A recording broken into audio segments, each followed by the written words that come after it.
देखिए, एफसीआरए का बिल जो है पिछले बजट सत्र के समय इंट्रोड्यूस हुआ था।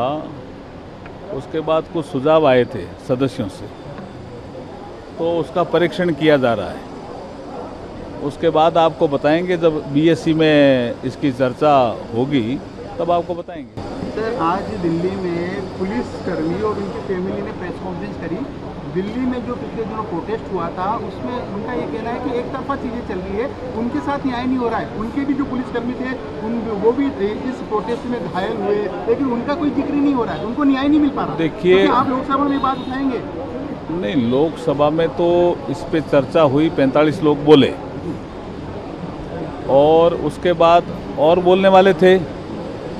ये कुछ लोगों के पास ये सब्जेक्ट था भी जिसका जिक्र आप कर रहे हो, लेकिन उसके बाद बोलने का अवसर आया ही नहीं, क्योंकि राहुल गांधी जी ने कुछ ऐसे आरोप लगाए जिनको वो प्रमाणित नहीं कर पाए। तो उसके बाद सीधा मंत्री का जवाब होकर के और वो बिल पास हुआ। लेकिन कल राज्यसभा में जो बहस हुई उसमें हमारे यहाँ से जो लोग बोले बीजेपी से, उन्होंने इस विषय को रखा भी है।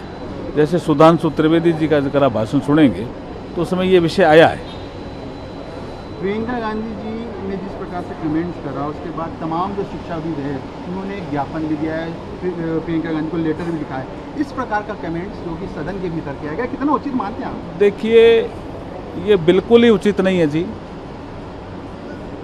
जिस शिक्षाविद भी हैं वो टेक्नोक्रेट भी हैं, और आईआईटी मद्रास में जितने इनोवेशन हुए हैं, अधिकतर इनोवेशन में उनका योगदान है। ऐसे टेक्नोक्रेट, ऐसे शिक्षाविद के बारे में इस तरह की टिप्पणी करना वो उस शिक्षाविद के खिलाफ तो है ही है, भारतीय संस्कृति के भी खिलाफ उनकी टिप्पणी है। हम उसकी निंदा करते हैं। आज पप्पू यादव विचित्र वेशभूषा में संसद परिसर में बैठे थे। कथित जो राम मंदिर चंदा चोरी वाला मामला था, उसमें इस प्रकार की चीजें, अलग कपड़े पहनकर तमाम चीजें, देखिए, ये आचरण सभ्य आचरण में कतई नहीं गिना जाएगा। इनके खिलाफ एक नोटिस हमारे सांसदों ने दे रखा है।